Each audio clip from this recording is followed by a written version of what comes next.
Sosin classes. This is Hima Hegde presenting before you the current and contemporary affairs in anthropology.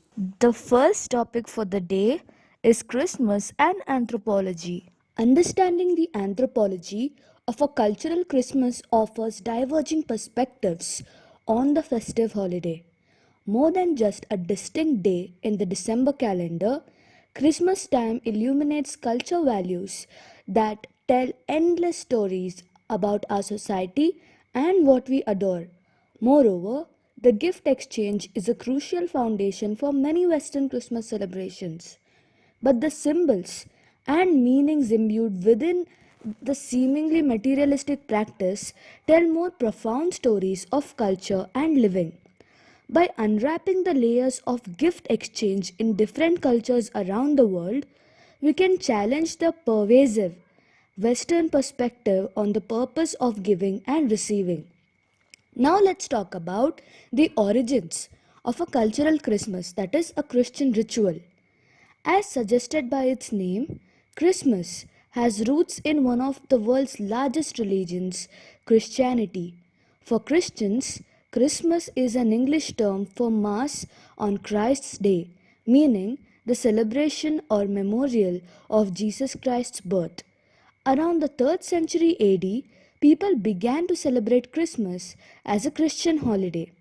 The German Christian historian Sextus Julius Africanus dated Jesus' conception to March 25. After 9 months in his mother's womb, Africanus calculated his birth date to be the 25th of December. Despite originating as a uniquely Christian ritual, Christmas is now celebrated worldwide by people from all religions and cultures.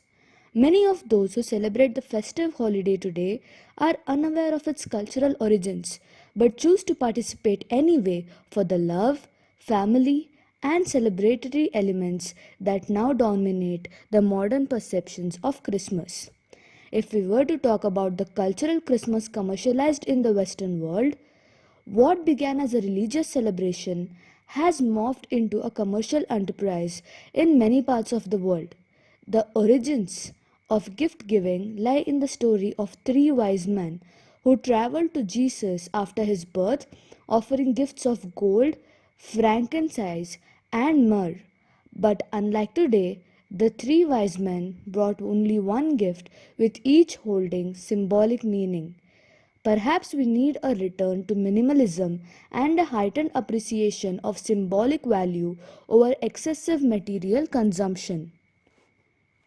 Despite this, if we strip away the commercialism, it is clear that many countries infuse their ancient cultural traditions in Christmas. For example, while some people in Egypt and Russia celebrate Christmas on the 25th of December, many still celebrate it on 7th January, reflecting their religious culture's rich history and traditions. Moving on, we have dog domestication. The connection between human and dog runs deep.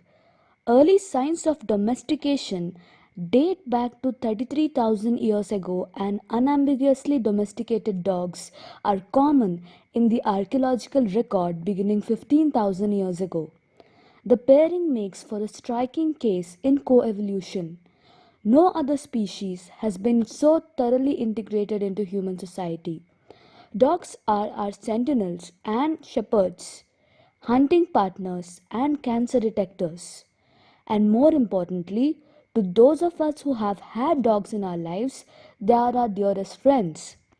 Though in many ways we take their presence for granted, the story of this unprecedented interspecies alliance is complex. In recent decades, we have brought the full source of the scientific method, or it is found out, to bear on the origins of our beloved companions. Insights from disciplines as diverse as psychology and archaeology, genetics, and biology have filled out the pencil sketch of our shared history brushstroke by brushstroke, resulting in a portrait of both surprising and familiar concepts. Now, let us talk about the tenderness of wolves. Until relatively recently, The tale of how dogs and humans became to be so intimately acquainted took the form of a parable. Early hunter gatherers adopted wild wolf pups, abducting them from their dens or perhaps fostering them after killing their parents. Raised by humans and selectively bred over generations for docility and tractability, these lupine changelings morphed into something close to canines we know today. Like most just go so stories, this appealing etiology has disintegrated under scrutiny. For one, modern studies of wild wolf pups raised in captivity demonstrate that this would have almost certainly been impractical. The hardscrabble lifestyle of early humans was tough enough. Regardless of how much attention, training, and affection are lavished on captive raised wolf puppies, they remain wolves. They don't take to training well and are in constant contest with their trainers for dominance. There's an archaeologist that says, I don't know that many hunter gatherers would have had the time or patience to deal with a wolf pup, and I don't know why they'd want to. More likely, domestication happens slowly, in fits and starts. This symbiotic or commensal relationship, says the professor of anthropology, probably initially happened accidentally. Wolves more likely became acclimated to humans while scavenging the remains of their kills. They essentially kicked off the domestication process themselves. The relationship may have been reinforced by the innate human attraction to pedomorphic features like wide eyes and shortened faces, seen in wolf puppies and exaggerated in domestic dogs even in adulthood. Maybe. An ethnographic study, co authored by Quinlan, found that, contrary to the stereotyped image of man and his dog forging their ways through the wilderness, women's perception of dogs were positively correlated to both their utility in a given society and their status as persons. It may have been women who consolidated this millennia long friendship. Whatever the reasons for the initial attraction, domestication was not a singular event, but rather constituted a multitude of events spaced across geography and time. And it wasn't a one way street. Lastly, we have the Bhutia tribe. The word Bhutia is derived from Bod or Bhot, which means Tibet, and refers to the descendants of the early settlers from Tibet and Bhutan who accompanied the ancestors of the kings of Sikkim. Bhutia is the higher social class in the society called Kazis. In Sikkim, Bhutia are a group called Lachenpas, which means Tibetan Big Pass, and Lachung Pass, that means small pass. This name is derived from the valley they inhabit. From 19th century, they started a traditional system of self-governance, especially the people of North Sikkim, with the policy of Zumza, which means the meeting place of the people. Coming to the religion, they follow Buddhism. They are the followers of Buddhist monasteries and monks, and they play a dominant role in their socio-cultural life. In Bhutia family, every male member is joining the monastery and leading the life of the monk. Language. Now they speak and write in Bhutia languages also called as Lopo.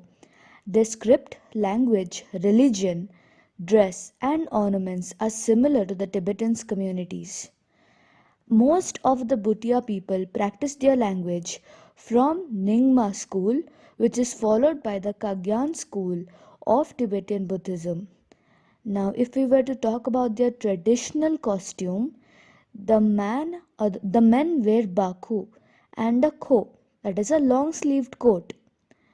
And Bhutia women also wear baku, but Bhutia women wear baku with honju with a full sleeve blouse.